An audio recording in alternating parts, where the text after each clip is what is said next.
In the 1950s, American automakers produced some absolutely incredible machines that dominated the roads and racetracks. But not every car that rolled off the production line was destined for greatness. While the decade gave us legendary muscle cars and engineering marvels, it also birthed some of the most bizarre, questionable, and downright stupid automotive creations ever conceived. These forgotten failures represent the wild experimental side of 1950s car culture, where manufacturers threw caution to the wind and sometimes common sense right out the window. So buckle up as we explore the 15 most stupid cars of the 1950s you never seen before.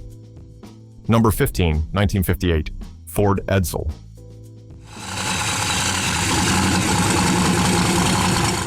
The 1958 Ford Edsil stands as one of the most spectacular automotive failures in history, with Ford investing over $400 million in its development, only to watch it crash and burn in the marketplace.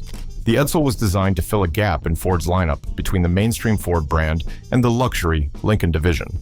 But everything that could go wrong did go wrong, starting with extensive market research that somehow completely missed what customers actually wanted. The car's most distinctive feature was its controversial horse-collar grille that divided public opinion like nothing before it, while some called it bold and futuristic. Others described it as ugly and awkward, looking like a toilet seat. Or worse, the vertical grille design was so polarizing that many potential buyers were turned off before they even looked at the rest of the car, making it a marketing disaster from day one that no amount of advertising could overcome. The Edsil also suffered from serious quality control issues with push-button transmission controls that frequently malfunctioned, leaving drivers stranded on the side of the road wondering what went wrong. The electronic transmission selector was mounted in the steering wheel hub and was prone to electrical failures that would randomly shift gears or refuse to engage any gear at all.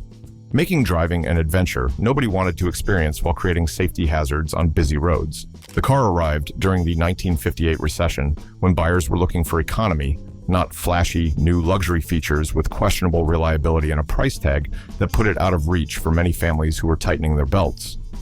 Ford had predicted selling 2,000 Edsils in the first year, but managed only 63,000 units as word spread about the car's numerous problems and strange styling that seemed to come from another planet. By 1960, the Edsil was dead after just 3 model years, making it one of the shortest-lived and most expensive failures in automotive history, while leaving Ford with warehouses full of unsold cars and parts. The name Edsil became synonymous with corporate disaster and poor market research, serving as a cautionary tale for generations of automotive executives about the dangers of ignoring consumer preferences and rushing products to market without proper testing. Number 14, 1950 Bond Minicar.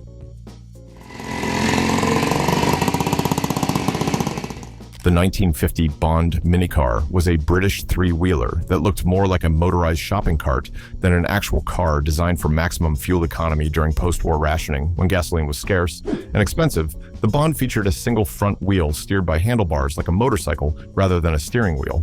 This bizarre configuration made the car extremely unstable, especially at higher speeds, where crosswinds could send the vehicle careening across the road without warning, creating dangerous situations for both the driver and other motorists.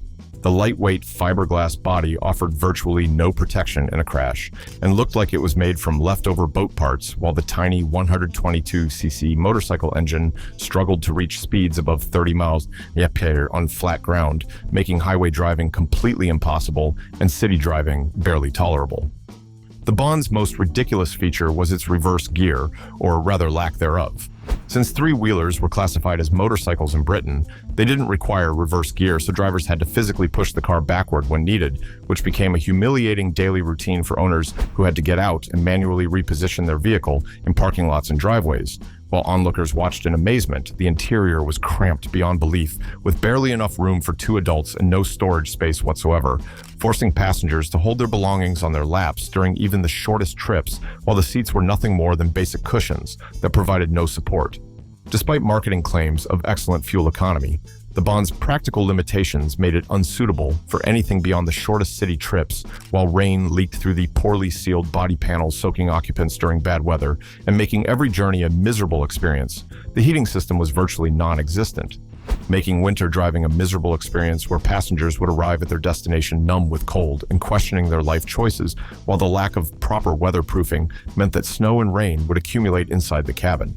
The Bond minicar represented the absolute bottom of automotive engineering, where cost-cutting trumped every other consideration, including basic safety, comfort, and functionality, creating a vehicle that was barely better than walking.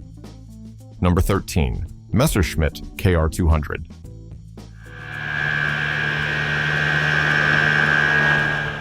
The Messerschmitt KR200 was a German bubble car that looked like an airplane cockpit on wheels, designed by former aircraft engineers from the famous Messerschmitt company, who apparently forgot that cars need to work on roads rather than runways, and that drivers aren't trained pilots. The KR200 featured a transparent canopy that opened upward like a fighter jet and tandem seating with the passenger sitting behind the driver. This unusual layout meant that passengers had to climb over the driver to enter and exit the vehicle, creating an awkward and undignified process that made simple trips feel like military maneuvers requiring coordination and planning. The three-wheel configuration with two wheels in front and one in back made the car unstable in crosswinds and dangerous during emergency maneuvers where any sudden steering input could cause the vehicle to tip over or spin out of control, while terrifying both occupants and nearby drivers. The tiny 191cc two-stroke engine produced just 10 horsepower, barely enough to reach 56 mph on flat ground, while producing clouds of blue smoke that announced the car's presence from miles away and left a trail of pollution that would make modern environmentalists faint. The KR200's most absurd feature was its reverse gear, which required the engine to completely stop and restart running backward to back up, meaning the car literally drove in reverse rather than having a proper transmission. This process took several minutes and required the driver to understand the complex starting procedure, making simple parking maneuvers into major mechanical operations that tested patience and mechanical knowledge. The cramped cockpit offered no storage space, and the single door made emergency exits nearly impossible in case of an accident, while the aircraft-style controls confused drivers who expected normal automotive layouts. The heating and ventilation systems were practically non-existent, making the car unbearably hot in summer and freezing cold in winter, while the lack of proper air circulation caused windows to fog constantly. Despite its airplane-inspired design, the KR200 handled more like a shopping cart than any proper vehicle, with steering that required constant correction and brakes that provided little stopping power when needed most. Number 12. 1957 BMW Isetta.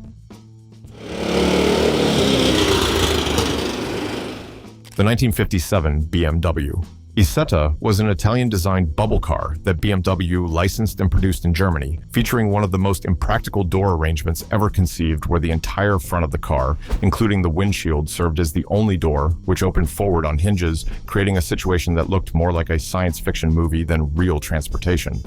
This meant that if the car was parked too close to a wall or another vehicle, the occupants could be trapped inside with no way to escape, creating a claustrophobic nightmare that turned every parking situation into a potential emergency, requiring careful planning and measurement. The Isetta's egg-shaped body accommodated only two people in an extremely cramped interior, with the passenger practically sitting on top of the driver, making conversation impossible and personal space non-existent, while creating an intimacy that most strangers found uncomfortable. The steering wheel and dashboard were attached to the door, so when it opened, the entire driving controls swung out with it, making entry and exit awkward and time-consuming, while also exposing the interior to rain and dirt whenever the door was opened during bad weather.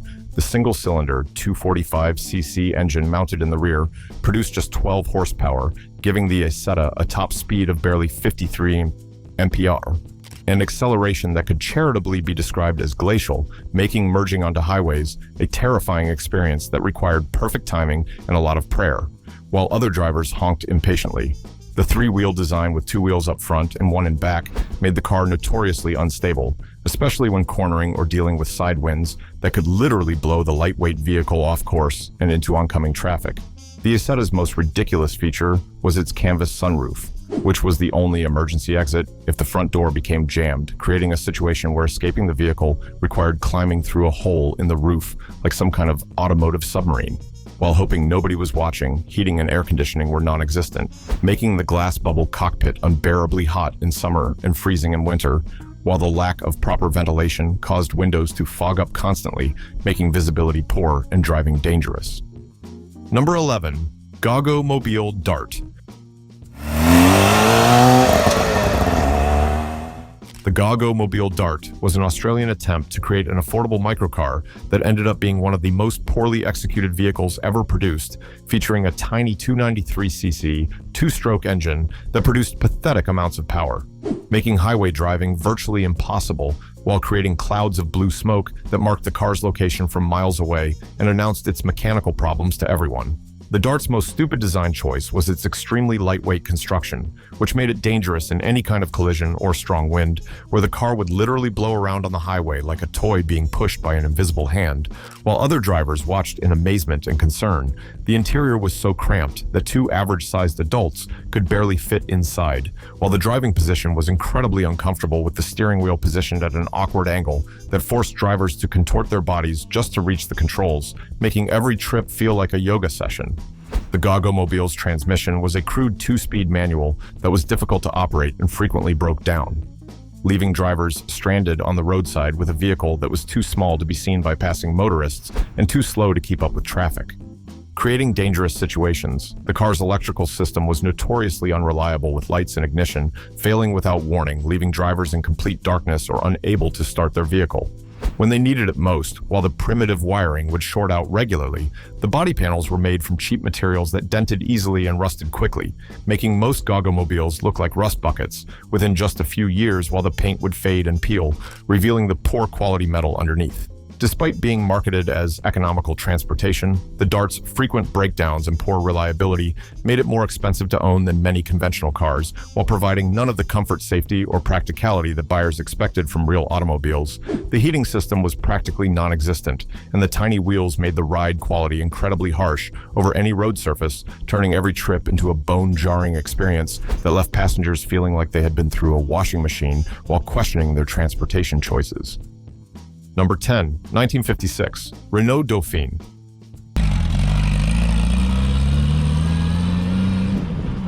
The 1956 Renault Doofine was a French compact car that became notorious for its terrible build quality and dangerous handling characteristics. Designed as an economy car for the masses, the Doofine suffered from one fundamental flaw after another, starting with its rear-mounted air-cooled engine that frequently overheated, especially in traffic or hot weather, leaving drivers stranded with steam pouring from the engine compartment, while other motorists pointed and laughed. The car's lightweight construction made it extremely unstable. In crosswinds, with drivers reporting that the Doofine would suddenly dart into other lanes without warning, creating dangerous situations on highways where other drivers had no time to react, and accidents became common occurrences. The 4-speed transmission was poorly designed and prone to failure, often leaving drivers stranded on the roadside, while the gear shift pattern was confusing and difficult to master, making smooth driving nearly impossible even for experienced drivers. The Daufine's most dangerous characteristic was its handling in wet conditions, where the rear heavyweight distribution caused the car to spin out with little provocation, turning routine drives in rain into terrifying experiences that tested drivers' skill and luck while creating insurance nightmares.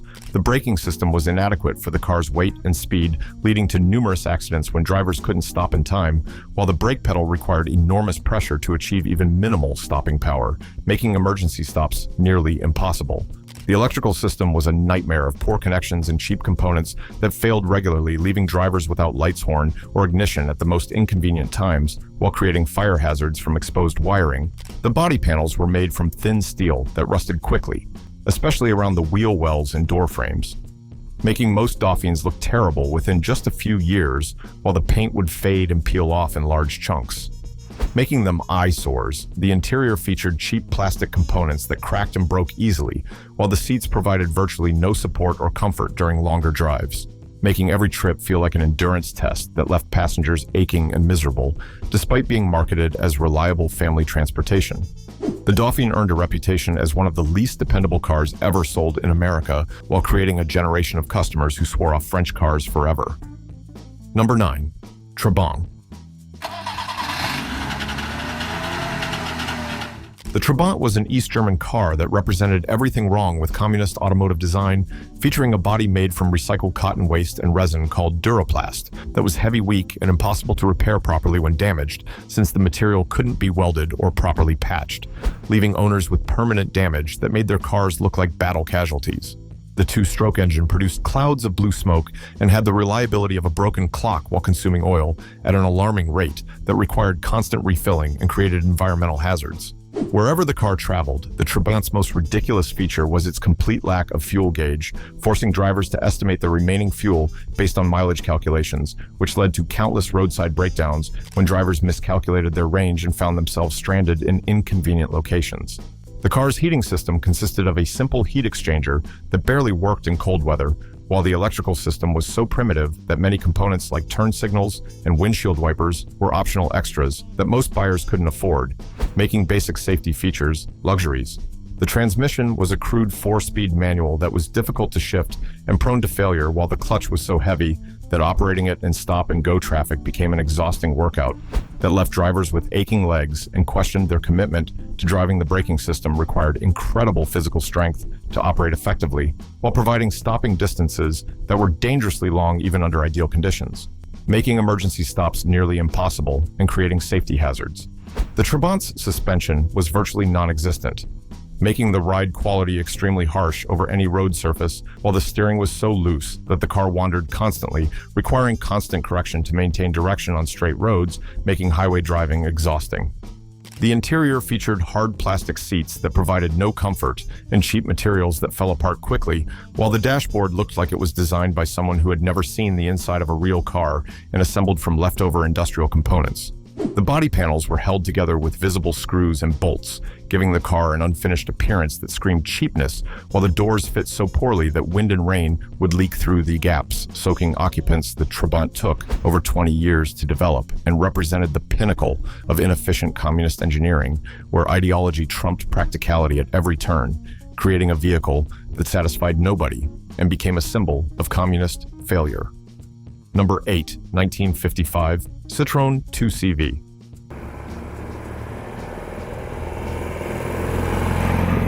The 1955 Citron 2CV was a French people's car that prioritized economy over every other consideration, resulting in one of the most underpowered and poorly equipped vehicles ever produced, featuring a 375cc air-cooled engine that produced just 9 horsepower, giving the 2CV a top speed of barely 40 mph, an acceleration that was measured in geological time rather than seconds, making highway driving impossible and city driving frustrating.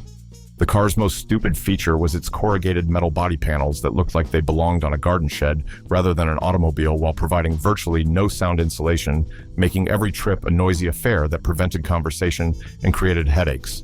The 2CV's suspension system, while innovative, was calibrated so softly that the car would bounce and wallow over every bump, making passengers seasick on longer journeys, while the extreme body roll in corners made driving feel like sailing in rough seas where occupants would slide around the cabin. The interior featured canvas seats that provided no support and a dashboard made from painted metal with virtually no instrumentation beyond a basic speedometer that rarely worked accurately, leaving drivers to guess their speed and fuel level. The transmission was a crude 4-speed manual with a shifter that sprouted from the dashboard at an awkward angle, making gear changes difficult and imprecise, while the clutch was so light that it provided no feedback to the driver, making smooth operation nearly impossible. The electrical system was so basic that many cars came without turn signals or even a fuel gauge, forcing drivers to use a dipstick to check their gas level, like checking the oil in a lawnmower, while creating safety hazards from lack of proper lighting. The heating system was non-existent beyond what little warmth came from the air-cooled engine, while the windows were made from cheap plastic that scratched easily and yellowed with age, making visibility poor in older vehicles and replacement expensive. Despite being marketed as practical transportation, the 2CV's numerous limitations made it unsuitable for anything beyond the most basic local transportation, while its agricultural appearance made it the butt of jokes throughout France and created embarrassment for owners who had to explain their transportation choices. Number 7, Hankl Cabin.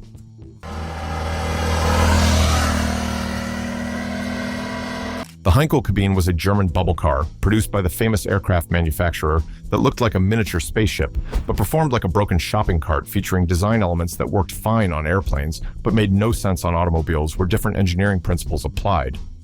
The car featured a single front opening door that made entry and exit extremely awkward, especially for larger people who had to contort themselves to fit through the narrow opening while creating undignified scenes in parking lots.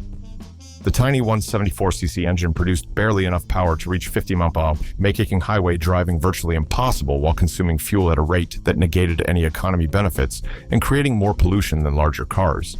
The Cabine's most ridiculous design feature was its reverse mechanism, which required the engine to stop and restart running backward rather than having a proper transmission. This meant that backing up took several minutes and required mechanical knowledge that most drivers didn't possess, turning simple parking maneuvers into complex mechanical operations that tested patience and created traffic jams. The three-wheel configuration made the car extremely unstable in crosswinds, while the lightweight construction offered no protection in any kind of collision, making every trip feel like a dangerous gamble, where survival depended on luck rather than engineering. The interior was so cramped that two people could barely fit inside, while the driving position was uncomfortable with controls positioned at awkward angles that made operating the vehicle feel like flying an airplane rather than driving a car, where normal automotive reflexes didn't apply. The electrical system was primitive and unreliable, with lights and ignition frequently failing without warning, while the fuel system was prone to vapor lock that could strand drivers in hot weather until the system cooled down, leaving them helpless. The heating and ventilation systems were practically non-existent, making the glass bubble cockpit unbearably hot in summer and freezing cold in winter, while the lack of proper air circulation caused windows to fog, constantly making visibility dangerous.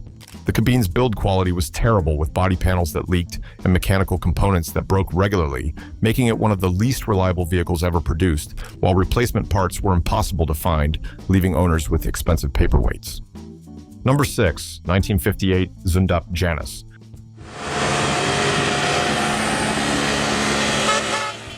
The 1958 Zundup Janus was a German microcar that featured one of the most bizarre design concepts ever attempted, with doors at both the front and rear of the vehicle and seats facing in opposite directions, making it look like two cars that had been welded together backward by someone who didn't understand basic automotive design.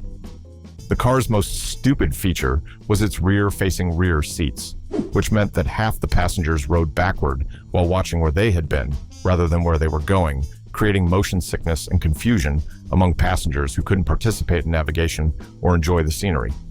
The tiny 245cc engine produced just 14 horsepower, giving the Janus a top speed of 50 mph, while the unusual weight distribution made the car handle unpredictably, especially when cornering or braking suddenly, where the vehicle would behave in ways that defied normal driving experience. The transmission was a crude 4-speed manual that was difficult to operate, while the steering system provided no power assistance and required enormous effort despite the car's light weight, making parking maneuvers exhausting and precise. Control impossible. The electrical system was primitive and unreliable, with components that failed regularly, while the fuel system was prone to problems that could strand drivers in inconvenient locations, far from help or service facilities.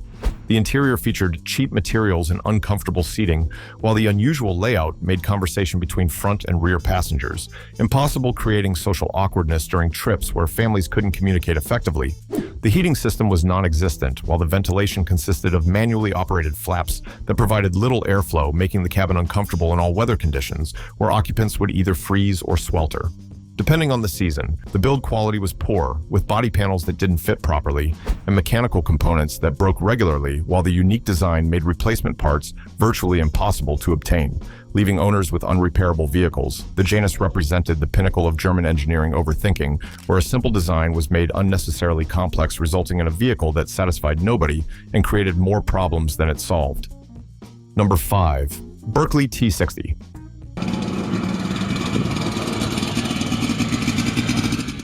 The Berkeley T60 was a British sports car that attempted to combine economy with performance, but failed spectacularly at both featuring a fiberglass body that was poorly constructed and prone to stress cracks that would appear without warning and spread rapidly, making the car structurally unsound and dangerous.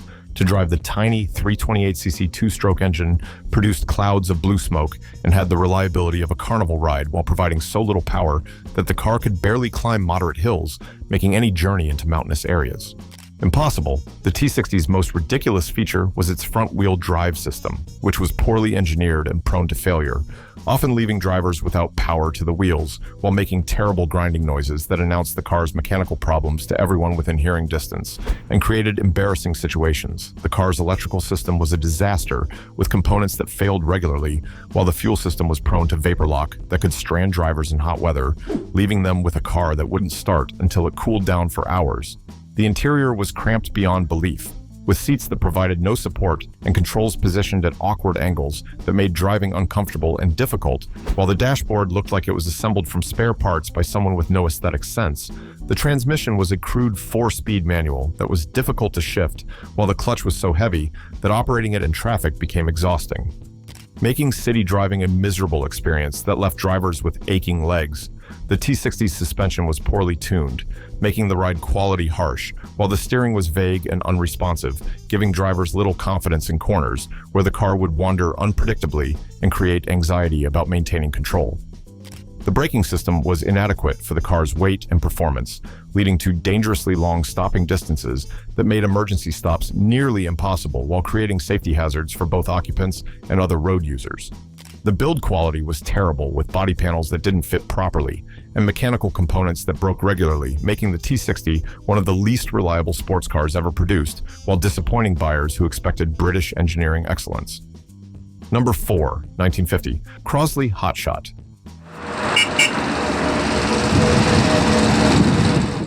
The 1950 Crosley Hot Shot was an American sports car that looked fast but performed like a broken lawnmower, featuring a tiny 724cc engine that produced just 26 horsepower while consuming oil at an alarming rate that required constant monitoring and refilling, making ownership expensive and inconvenient. The Hot Shot's most stupid design choice was its cast-iron block engine that was prone to cracking, especially in cold weather, often destroying the entire power plant without warning and requiring complete engine replacement at enormous cost. The car's electrical system was primitive and unreliable, with components that failed regularly, while the fuel system was prone to problems that could strand drivers, including a fuel pump that would randomly stop working, leaving owners helpless. The interior was extremely cramped, with seats that provided minimal support and controls that were positioned awkwardly, making the driving experience uncomfortable and difficult, while the dashboard featured minimal instrumentation that rarely worked properly, leaving drivers to guess important information. The transmission was a crude 3-speed manual that was difficult to operate, while the clutch was so light that it provided little feedback to the driver, making smooth shifts nearly impossible to achieve consistently while creating jerky acceleration. The Hot Shot suspension was poorly designed, making the ride quality harsh, while the steering was vague and required constant correction to maintain direction on straight roads, making highway driving exhausting and stressful. The braking system was inadequate for any kind of performance driving, with stopping distances that were dangerously long, while the brake pedal required enormous pressure to achieve minimal stopping power, making emergency situations terrifying. The build quality was poor, with body panels that rusted quickly and mechanical components that broke regularly, while replacement parts were difficult to obtain and expensive, making repairs costly and time-consuming. Despite being marketed as a sports car, the Hot Shot's performance was so poor that it could barely keep up with traffic, while its reliability issues made it unsuitable for any kind of serious driving or competition where dependability mattered. Number 3, 1957, King Midget.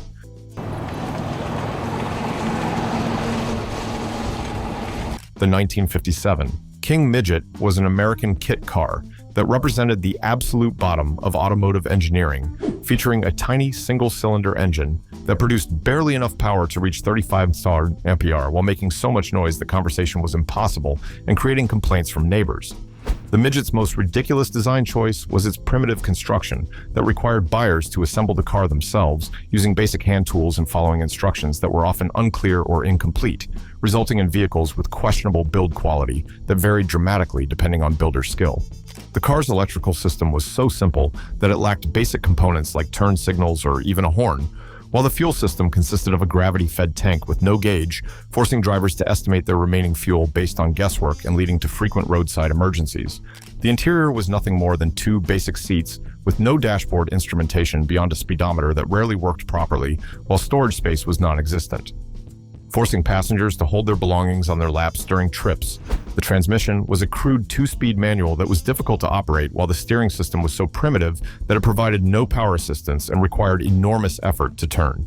Especially when parking, making simple maneuvers exhausting, the Midget suspension consisted of basic leaf springs that provided no comfort, while the braking system was so inadequate that stopping required incredible distances and advanced planning, making emergency stops nearly impossible and creating dangerous situations. The build quality depended entirely on the skill of the person assembling it, with most examples suffering from poor fit and finish that made them look homemade and amateurish, while creating embarrassment for owners. The heating and ventilation systems were non-existent, while the body provided virtually no protection from the weather, making the King Midget unsuitable for anything beyond fair weather, local transportation, while rain would soak the occupants and wind would blow them around like leaves. Number 2, 1959, Opperman Unicar.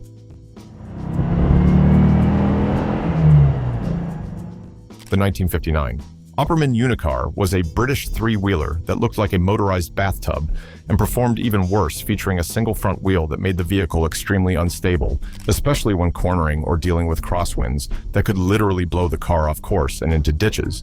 The tiny 322cc engine produced barely enough power to reach 45 mph while consuming fuel at a rate that negated any economy benefits and producing clouds of blue smoke that announced the car's presence from miles away.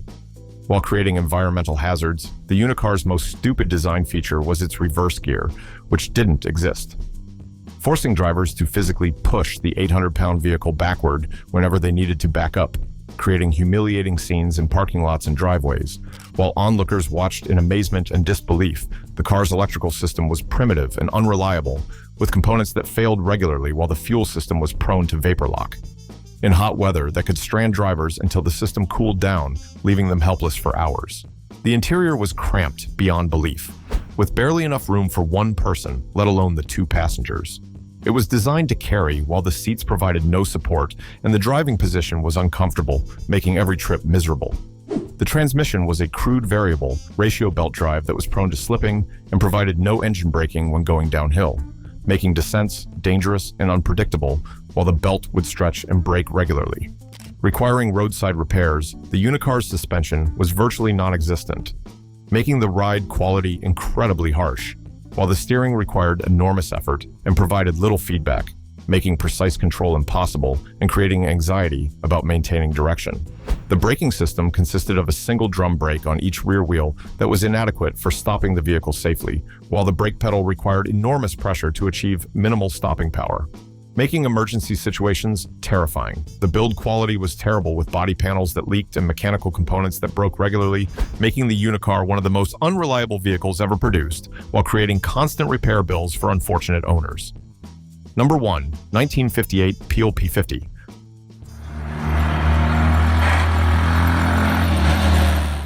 The 1958 Peel P50 holds the honor of being the most stupid car of the 1950s, representing everything wrong with the microcar concept taken to its logical extreme.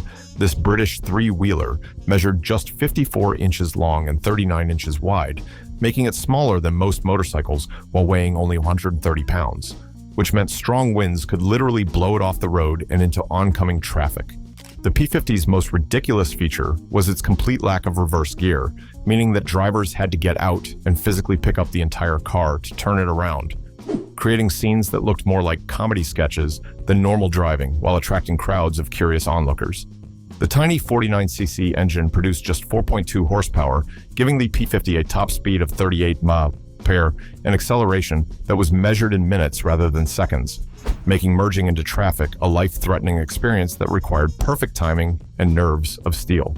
The car's electrical system was so primitive that it lacked basic components, like turn signals, headlights, or even a horn, making it extremely dangerous to drive in traffic where other drivers couldn't see or hear the tiny vehicle approaching until it was too late. The interior consisted of a single seat with no passenger accommodation and virtually no storage space, making it useless for any practical transportation needs, while the driving position was so cramped that larger people couldn't fit inside at all. The transmission was a crude 3-speed manual that was difficult to operate, while the steering system provided no power assistance and required enormous effort, despite the car's light weight making parking maneuvers exhausting and precise.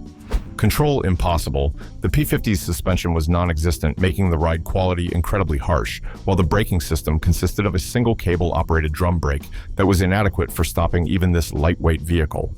Safely making every stop an adventure, the build quality was terrible, with body panels made from cheap materials that dented easily and mechanical components that broke regularly, while replacement parts were impossible to obtain, making repairs impossible. The heating and ventilation systems were non-existent, making the tiny cockpit unbearably hot in summer and freezing cold in winter, while the lack of weather protection meant that rain would soak the driver completely. Despite being marketed as economical city transportation, the P50's numerous limitations made it unsuitable for virtually any real-world driving situation, earning it the title of the most stupid car ever conceived by human minds. These 15 automotive disasters of the 1950s remind us that not every innovation leads to success, and sometimes the pursuit of economy or novelty can result in vehicles that are worse than no transportation at all.